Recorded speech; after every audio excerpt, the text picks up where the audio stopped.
welcome to another episode of the More Than a Game podcast. Thank you once again for listening or watching this podcast today, whatever the case may be. This podcast is all about basketball, Australian basketball to be precise, but it's also very much about life as we seek to unearth and go deeper into some of the stories and the life lessons that our guests share about life and about the sport of basketball. Well, with me today on the show, I have a very special guest, and he's an NBL commentator, a sports broadcaster, has spent the last 15 or so years commentating and being part of the Fox Sports News family. And I'm speaking of none other than Matt Russell. Matt Russell, welcome to the More Than a Game podcast. G'day, Dan. Thanks for having me, and nice to see you over Zoom rather than over the boundary there at Cogra Jubilee or whatever other ground we meet up at. Yeah, it was a good game, that one, wasn't it? Dragons got up, so all that matters. Mate, well, it's good to see you. First and foremost, how things are travelling. Obviously, we're in difficult times, but still working, which is good. How's the sports broadcasting and commentating going at the moment? I'm blessed, Dan, because rugby league got back May 28, and despite the odd hiccup after that, has continued uninterrupted, and I'm very lucky to be involved with the sport. I was actually really proud of those involved to get it back when they did and the way they did. And overall, I think the players have been fantastic to adhere to such strict levels of biosecurity above and beyond which you and I have in New South Wales. But then at the same time, deliver the on-field product that I think has been outstanding. You know, you wouldn't know that the grounds have been basically empty. You wouldn't know that the players can't enjoy the life they normally did. You wouldn't know that they're being made to play week in, week out without any origin breaks or buys. Apart from an injury toll that seems to be quite high this year, the actual on-field product has been fantastic. So I really have been blessed. And aside from sports commentary, our cafe in Wollongong, we've managed to keep that open as well. And we've got some great customers and very loyal supporters. So, you know, mate, to be perfectly honest, I've never been busy, which I realise in this day and age and in this world, I'm one of the very lucky ones. And it's, sometimes a little bit of guilt washes over you that you are like that. Yeah, no doubt, mate. 100%. I can relate to that 100%. So you're in the Wollongong, are you? In the Gong? Yes. We moved to the Gong in 1998. So after 21 and a bit years, we're almost locals. Yeah, and, there you go. Yeah, the good thing about it is the kids love the beach. They're surfers, so we can live within a stone's throw of the beach and not have a mortgage that is a stone's throw above heaven. So it's been a good spot for us, yeah. That's great. Well, along those lines, obviously the Illawarra Hawks, or the Hawks as they are known now, have been in the news, and obviously down there, your local club. So what have you been observing over the last little while as they've changed ownership, dropped the Illawarra name from the brand, but signed one of the greatest coaches in NBL history in Brian Goorjian? What's the vibe been down there in regards to the new ownership structure? Well, the new ownership structure, I think, has been greeted with positivity and optimism because it was a tough season last year. It's been a tough few seasons for the coach. Immersed between or beside headlines that Rob Beveridge left, that always a great turnover of players. So I think the new ownership group is greeted with cautious optimism. The name I haven't heard a lot of reaction to. A few people have rolled their eyes and said, why can't they use Illawarra, especially when they're playing all the games in the Gong next year? And I agree with that. I'm very conscious of the fact that any sporting franchise, I believe, has to have a core base and an area that it calls its own. So when I heard that there were going to be some games moved away, I thought that's fine, so long as the balance is all good. 14 home games in the Gong, let's say they played 10, that's acceptable. If you get down to 7 and 7, then I don't know whether the people of the Illawarra would jump at that. So I'll just decline this. I don't know whether people would jump at that if they were seen to have their team being sold and taken around the countryside. So, very interesting indeed. I don't mind it as such because I think the crowd can still chant Illawarra.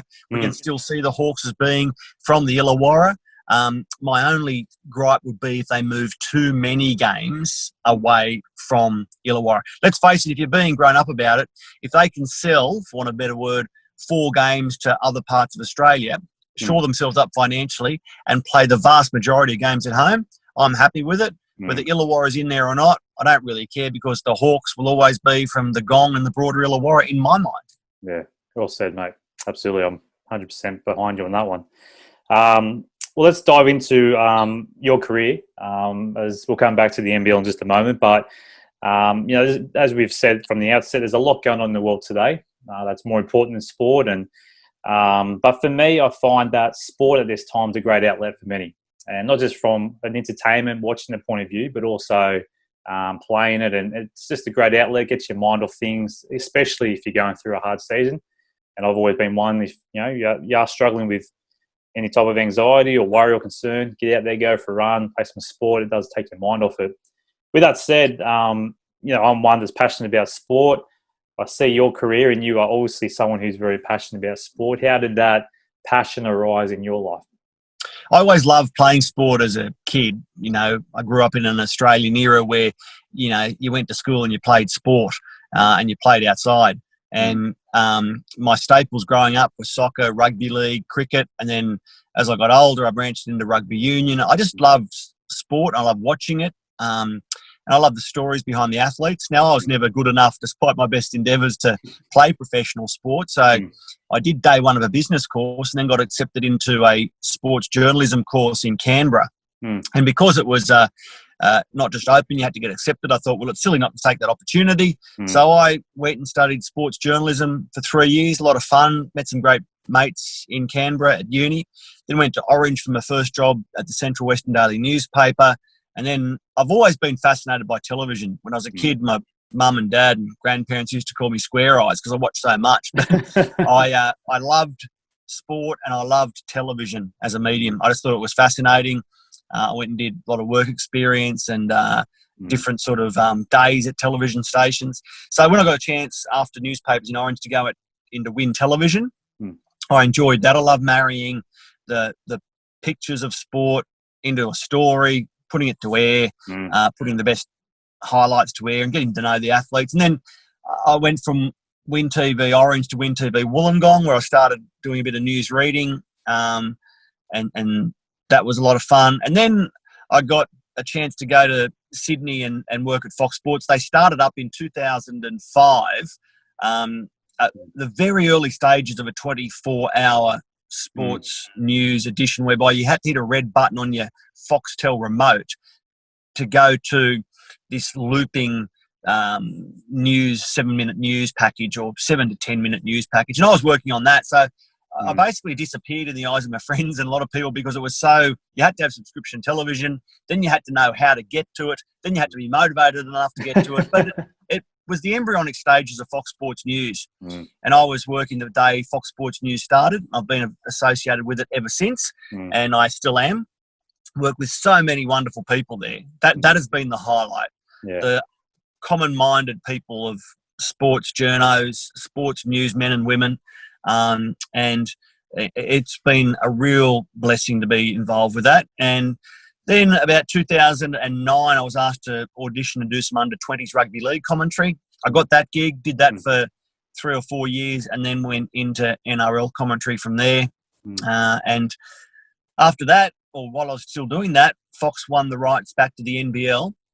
And I said to Ben Jones, one of the executives at Fox Sports, if you need someone to do some stories or to augment the coverage in any way, I'm happy to be involved. I'd love to be involved. I'm a basketball fan. I've worked covering the Illawarra Hawks before. Let me know how you want me to be used, if at all. And he rang me back and said, how would you like to call some games? I said, I'd love to. And I got on board when Fox first had the rights about 2015, 2016 maybe, and travelled a lot to Cairns and Townsville and got to know the teams and the players really well again. And I've loved being associated with the rise in the NBL. Credit to Larry Kesselman, to Jeremy Lerliger, to all the people at NBL headquarters, Mark Slocum. You go on and on and on.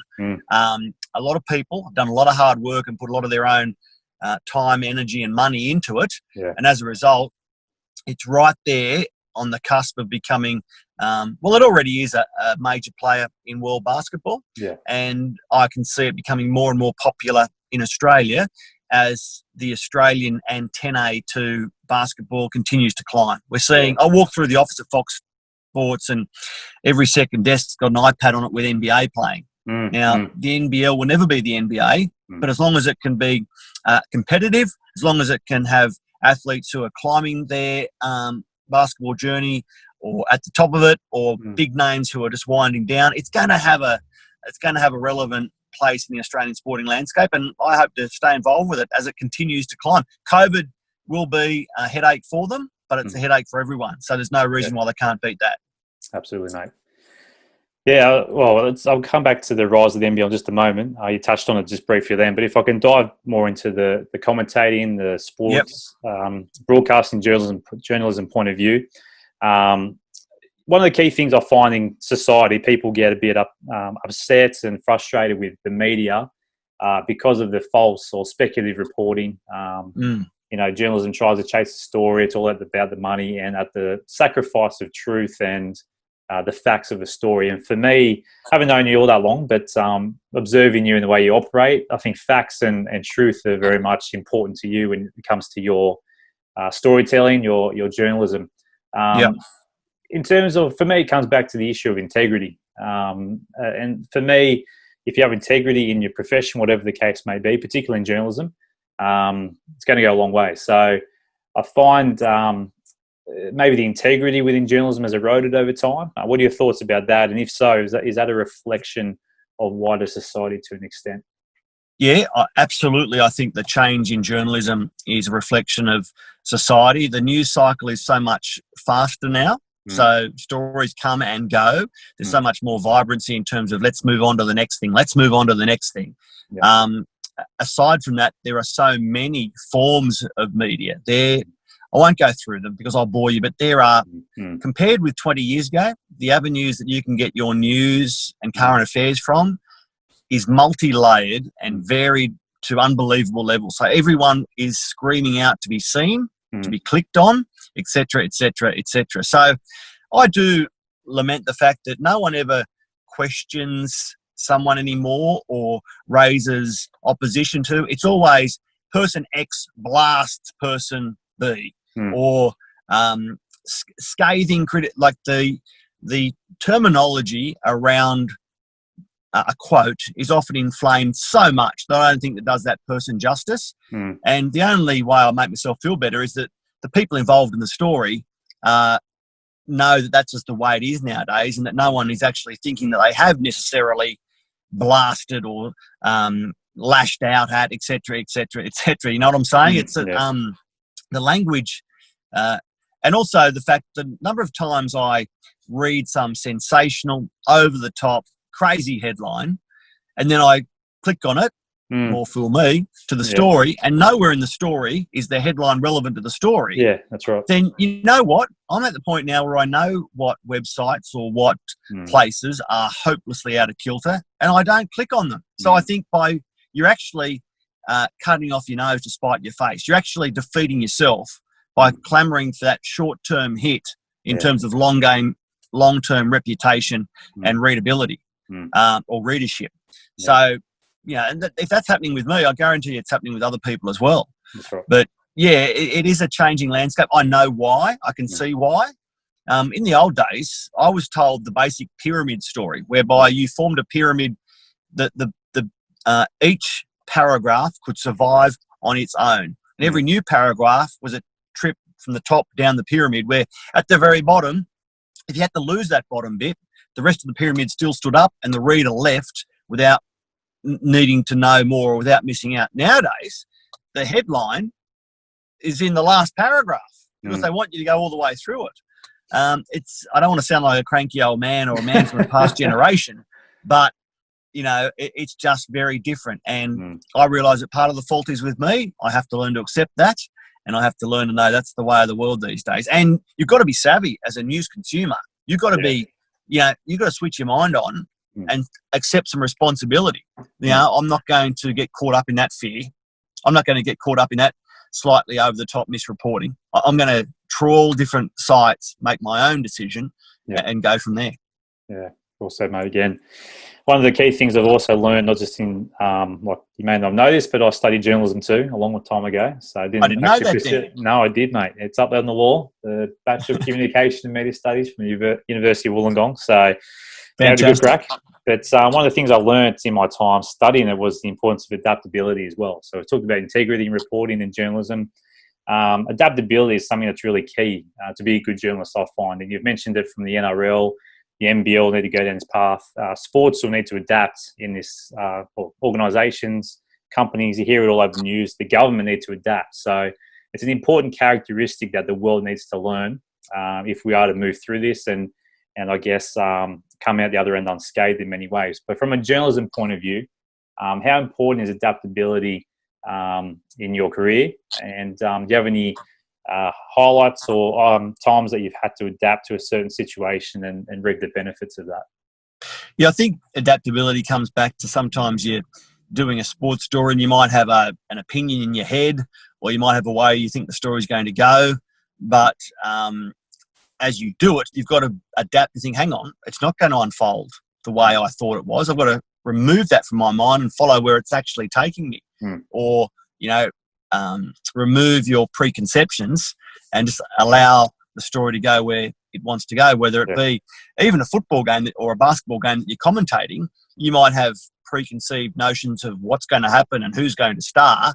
And then as it unfolds, you've got to be willing to let that go and not support or be on side with the team or what you thought was going to happen. So yeah, adaptability is really significant. And if you get set in your ways and locked into, no, it's got to be, well, you shouldn't be a journo if it's got to be your way for a start. But you've got to, you can do your preparation. You've got to do your preparation and your research and your study, and you might think that you've got an idea what's going to happen, but you've got to be able to be willing to throw all of that away the moment you need to. Yeah, absolutely, mate. One of the things that people don't realise is the importance of preparation. You touched on it then. You got to look at stats, players' names. There's a whole myriad of things that you need to, the work you need to prepare in the, before you commentate or a sports story, that sort of thing. How important is that preparation for you in journalism? Absolutely crucial when it comes to commentary.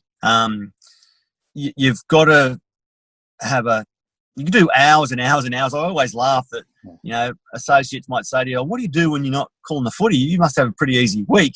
But to get ready for a few football games and basketball games, you've got to really know that game better than 99% of the people watching. So it starts with pronunciation, because the players are the stars, and if you go through a game butchering their names, then it's an insult to them, an insult to their fans, any credibility you have with anyone who knows how their name is correctly said. So I always, where possible, and it's normally possible most of the time, go to the player and say, how would you like me to say your name? And I've run into problems in the past whereby the player has said Smith, and distant family relatives have rang up and said, no, it's Smythe. And I've gone back to the player and he said, no, I've always been Smith. I want to be Smith. And then the family might say, well, that's being disrespectful to his forefathers, etc. Well, my attitude is very simple. The player on the court or on the football field owns the name. They are the one that is performing at that high level. So they get the right to say how their name is said. So it's Smith, despite what Auntie Smythe might say. And that's the first part about it. You've got to get the players' names right. And then I'm lucky to have the Fox Sports Lab or the Stat Man in basketball, where I get a mountain of information. And I prepare, I've got a manila folder with one team on one side, one team on the other, players' names down the middle. And I then trawl websites, stats packs, as much as I can, and put it all in this folder, because it's no use going into a commentary situation with a pile of documents and not being able to go to it very quickly. Sport happens very quickly. So you've got to know exactly where to go in an instant to remind yourself of a fact or a figure or a note or a stat. And if you've got a pile of papers by the time you flick through them, the moment's gone. So I just put it all in a manila folder. That's my cheat sheet. I'll have another book of notes beside me that I've prepared, and most of it stays in your mind once you write it out. But when you do need to refer to something, you just look straight down and away you go. You might spend 4 to 6 hours doing prep on some games. Other games you're ready to go because you've covered in the last few weeks in less time than that. Other times when I had to do some international basketball games, it took days. By the time you check pronunciations and explore what players have done in their past, it really covering World Cup basketball games. It can be a big prep time, and I always joke that sometimes you're doing an event that might have a fairly small viewing audience. You're spending 2 days prep, and you might do an event that has a huge audience, but by the nature of it, you're doing only a few hours prep. So it's interesting balancing it sometimes that it's out of kilter compared with who's watching, but it's in kilter with what you need to do. Yeah, absolutely, mate. Wow. It's phenomenal. It's great to give people that behind-the-scenes view of things, I think. So that's great, mate. Let's dive back into the NBL. You mentioned about its rise and its prominence over the last few years. I think as you reflect on the NRL, Rugby League, a lot of the prominent codes in Australia, the key reason for this success in the season or the time in history we are in is having a good media profile and media presence. So with the NBL over the years, it's struggled. It probably hasn't had that. But as we've seen it grow, we've probably seen the rise of its media profile and presence. Where do you think it stands in terms of, or ranks in terms of the media profile and presence? And what do you think it needs to put in place to really grow and grab people's imaginations? Well, in terms of the on-court product, I don't think the NBL has ever been better. And it's not me making that judgment. It's the likes of the stats associated with close finishes and high scores, etc., etc., etc. The file during what people see as the halcyon days of the 1990s when the Kings were getting sellout crowds in Sydney, and the league was big, even though it was happening a lot. People compare the current era to the golden era. Maybe the golden era had a higher profile of basketball at that time, but the product wasn't to the same level it is now. So all we have to do is make sure that the coverage of basketball continues to grow, and social media should help that. The rise of the NBA in Australia as a viewing product should help that. The quality of the NBL itself should help that. There are, over the last few years, we've had it on both free-to-air and subscription outlets like KO, etc. That will help it grow as well. So there's expansion happening with Southeast Melbourne, Phoenix coming in. Next it'll be Tasmania. So really, everywhere you look, the indicators are that the sport is on the rise, that it's going to go up. And as I said, it's been delayed this year. December, we're hearing for it to start again. But as long as they can recover from COVID, then the sport should take off again. It has a bit more financial sturdiness about it as well. So, when it comes to the actual media exposure of it, it will continue to climb, and the standard's already there, really. It's a great entertainment product. I've taken strangers to basketball to games, and they've come away saying, wow, that's really good. I can see why people enjoy going to that. And, let's face it, basketball to some respects is still an American sport, not ingrained in the Australian culture, like cricket, AFL, rugby league, etc. But it'll come. It'll happen. And, it'll happen in no time. Absolutely. Just want to dive into one of your experiences commentating, and it's in international basketball. I really want to ask you about this. It was in 2018, July, and you're commentating alongside Shane Heal, and it was the Australian Boomers versus the Philippines. So that massive brawl took place between Daniel Kickett and the Philippines team and everyone else. It was just amazing. What were your initial reactions at that time? I remember you saying that it was, I think you stated you've never experienced anything like this in all your time covering professional sport. What was the mood between you and Shane at that time? And it's just an amazing experience.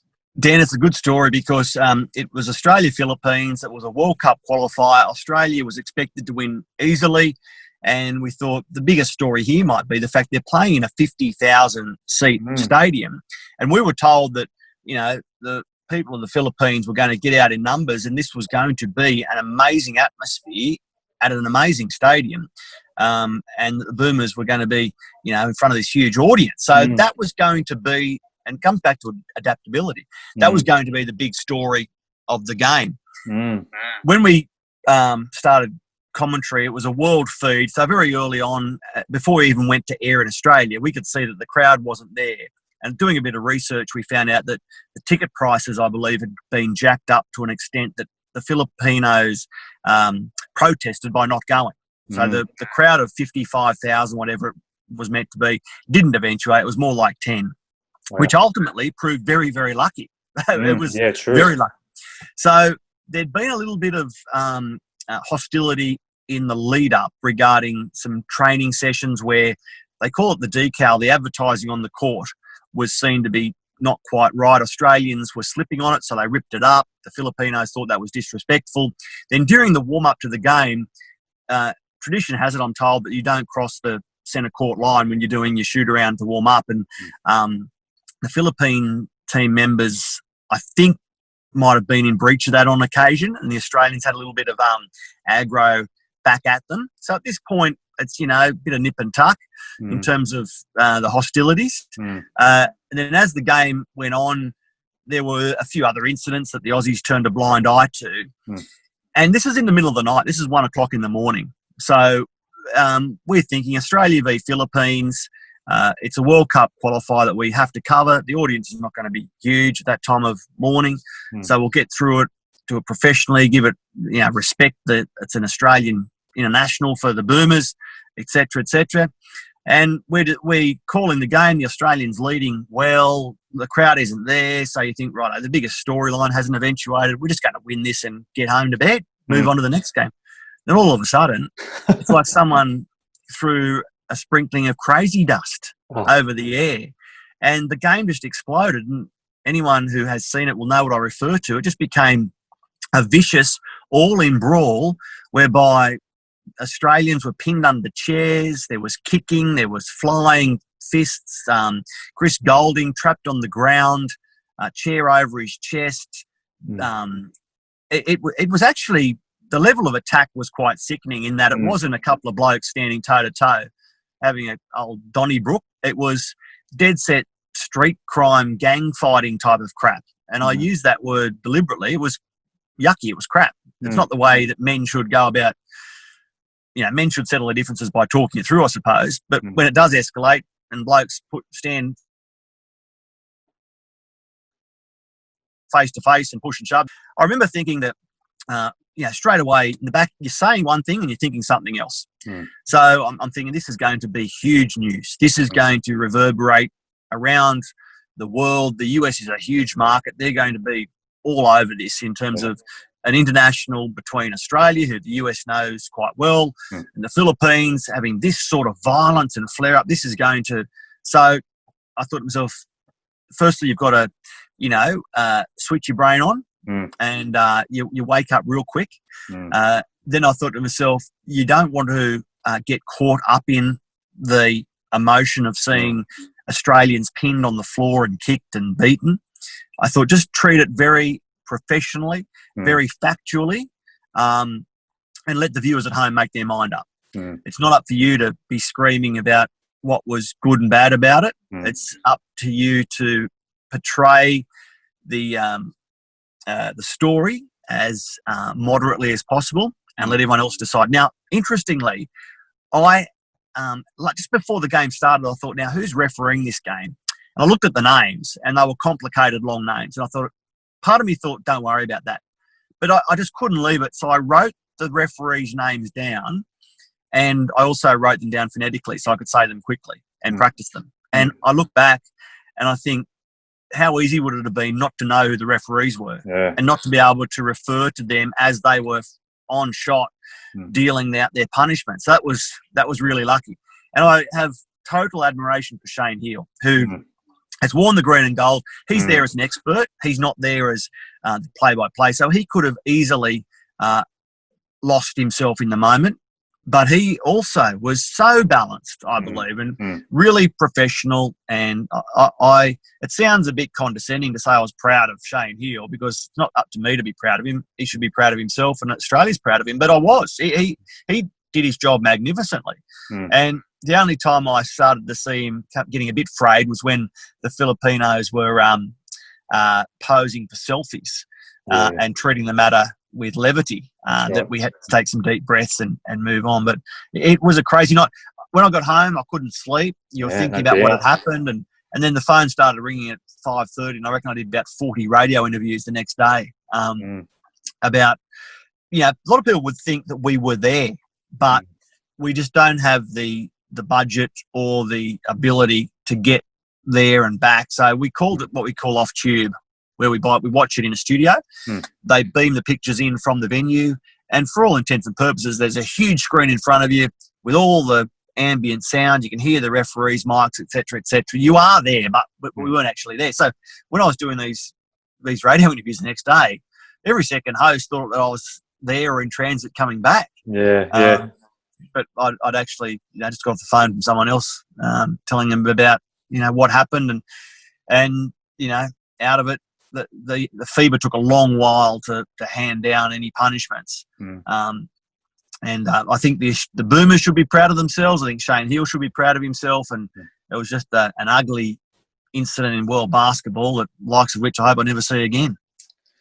Yeah, exactly, mate. I remember watching it just in pure shock by what was happening. But, to your point, I think Australian basketball CEO was Anthony Moore at the time. I think his name was. I thought he handled himself really well. And, it was a dark day in, world basketball. But, again, goes back to your point about the importance of detail and research, just going back to the referees. What a story that was.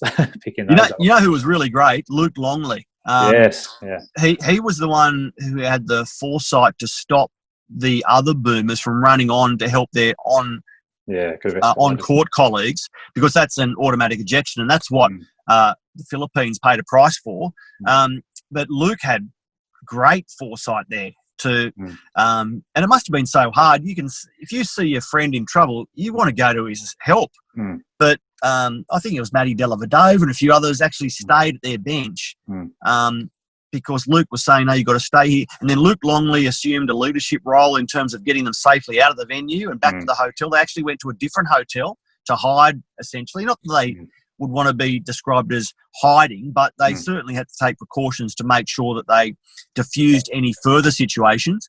And then when he came back, obviously Anthony Moore and a few others were bound by political correctness. Luke just told it as it was. It was so good that we had the NBA veteran now assisting Australia and able to give that leadership experience, and he was outstanding. Absolutely. He's a good guy all around, and didn't have this on my list of questions, but speaking of Luke Longley and the Last Dance documentary that came out, did you get a chance to watch it? I devoured it. I thought it was just unbelievable, because that happened in an era where you couldn't just switch on the telly and watch the NBA. We all knew who Michael Jordan was, and we thought we knew what the NBA was. But as you watch this, it's like taking yourself back in time and looking at the NBA, looking at Michael Jordan now as an adult, or now as a broadcaster. I just thought it was brilliantly done. There were a couple of areas I thought they might have done it a bit differently. I thought the questions to some of the talent might have been on audio better, but I believe that wasn't necessarily always going to be the case. But I think it was outstanding, and I hope there are more of them. Because at the time, who would have known that the cameras following the team and getting so much great vision would have actually led to this documentary nearly 3 decades later? Yeah, that's right. It's phenomenal. That was great. Yeah. What did you think of it? It was absolutely amazing, mate. I was glued to it every moment. I think this podcast came out of that, but so I feel like Australian basketball has a lot of stories to tell as well. So hopefully they can tap into it. We do have a lot of history in terms of Australian basketball and the great players we produce. So I'd love to see, some producers get on board and try and sell the Australian story of basketball. I think we've got a lot to offer there. So, well, Matty Logue from Sydney's Daily Telegraph has done a great book on Australian basketball and its development. So that could be used as a basis, a template, platform. and you're right. You go around Australia and all the people who have contributed to it here and overseas. Yeah, it'd be great to see more of it. Absolutely. One of those guys they could probably profile in that story is a guy called Damian Martin, and I realised he retired, as we know, not long ago, but you shared a bit of a tribute to him on your Twitter page, so I'll just get that up. And here we go. You said every sport needs a Damian Martin. The NBL has been lucky to have the real one, and the stats speak for themselves. 342 NBL games, 6-time NBL champion, 6-time Defensive Player of the Year. He was a phenomenal player. No doubt enjoyed commentating his games. What sparked that response? And do you think we'll see another player like him? No, not for a long time. And it was an easy tweet to post because I saw Damian Martin through the back end of his career. Fox wasn't involved with the commentary prior to that. I obviously saw him play when I was watching games where I could, but only when you're behind the microphone watching every play so intently and studying the stats, and you think, wow, this bloke. And, he had a rugby league background from, I think, up near Gloucester, inland northern New South Wales, and turned his hand to basketball. Not a particularly big bloke, but I just love a story where through dogged determination, any lack of physical features or ability, you more than make up with by being a real fighter, a persistent person, but also a great fellow. Like, there are a couple of them, like Adam Gibson, another veteran in the league. Actually, I'll tell a story about Gibbo that actually relates also to Damian. We were on air with Fox Sports pre-game, and one of the items that was meant to be in the pre-game show didn't make it in time, so we needed to fill about 3 or 4 minutes. Now, Gibbo was warming up behind me, and in the ad break, I said to Adam, "Oh, mate, one of the items for this next break isn't going to get to air. Do you mind if we interview you for a couple of minutes?" And this was during his warm-up. So can you imagine if an AFL team was on the field, 10, 15 minutes before first bounce, or a rugby league team was warming up, and a media person asked them to leave the warm-up and come and have a chat? Yeah. Gibbo happily did it.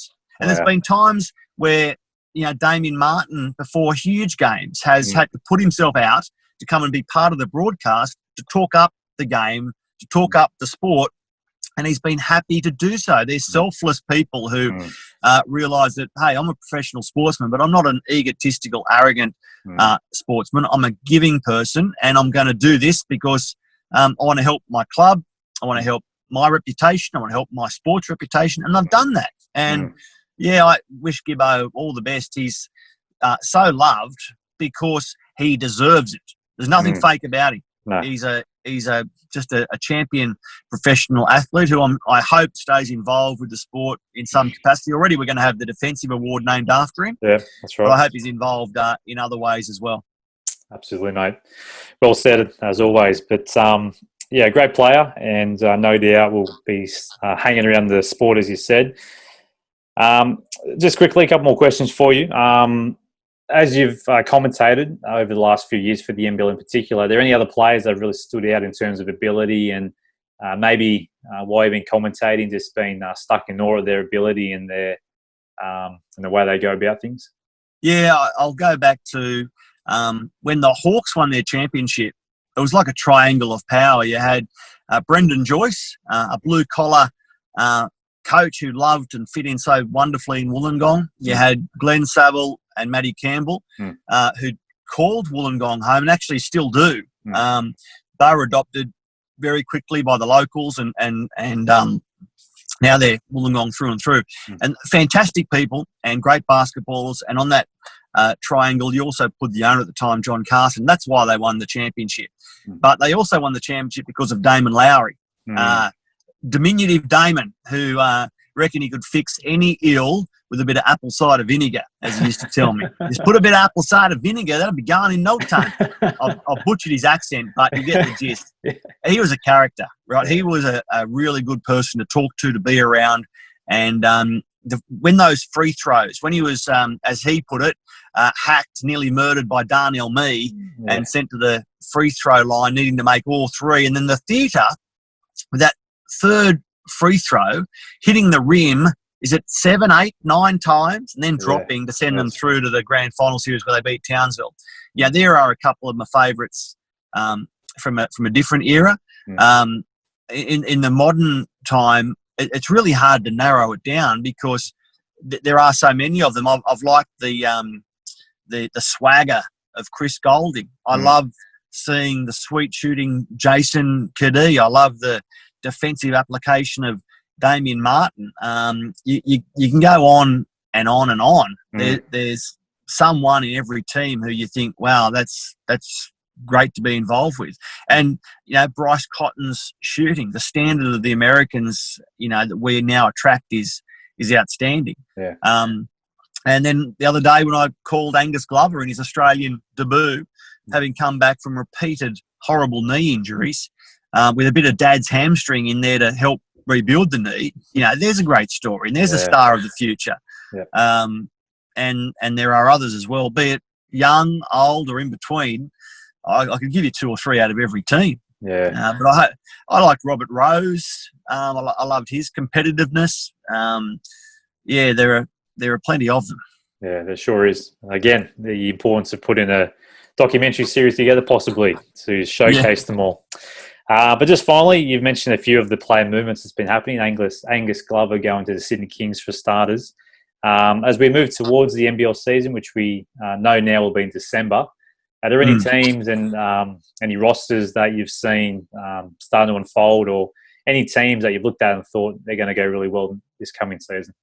Well, look, I'll be honest. I really struggle to keep up. The player movement has been so much, and I'm immersed a little bit in the NRL season, which is in full swing and takes up a lot of time. So I follow all the NBL news and information, and I'm just aware of a lot of good gets by a lot of the teams. And as I'm looking at it thinking, wow, this is going to be another season. This is going to be another, season where we see some top athletes back in the league, where we see hopefully close games and a close competition. I just basically look at it all and think, well, we're on track to do what we've done for the last few years, and that is have record-breaking positives about the league in terms of closeness of the competition, closeness of the games, level of scoring. Hopefully the crowds, which have been up and up and up, that's a question mark because of the COVID situation. But I think Sydney have a good lineup again. I'm really keen to see what Brian Goorjian is building here in Wollongong under the banner of the Hawks. I think he's been good. Perth are always up there, aren't they? Brisbane, they've made some noise. And the Breakers. The Breakers seem to be, every time I look at a news story out of the NBL or a tweet or a post from Liam Santamaria or something like that, it's that the Breakers are going to have a hot squad. I don't know, and that's the big query, will New Zealand have to base themselves in Australia? All that sort of news will no doubt take shape. Will we be playing in bubbles? Will there be hubs? And if that's the case, then how will it work broadcasting wise? There's a lot to be sorted out, and there's a competition committee looking at all of that, and I'm intrigued to see how it goes. Yeah, absolutely. So am I, mate. And we hope to see you back in the commentary seat for the upcoming season. But we'll leave you to it. And but thanks for joining us on the More Than a Game podcast, Matty. Thanks for having me, Dan. And if anyone has supported my work over the years, thank you very much. I hope you've enjoyed the sport and will continue to enjoy it. The Rugby League finals will be on us in no time, and then it's into NBL 21. Looking forward to it. Can't wait. Good on you, Dan. Thanks, mate. We'll leave it there. Take care, and we'll talk soon. See you, mate.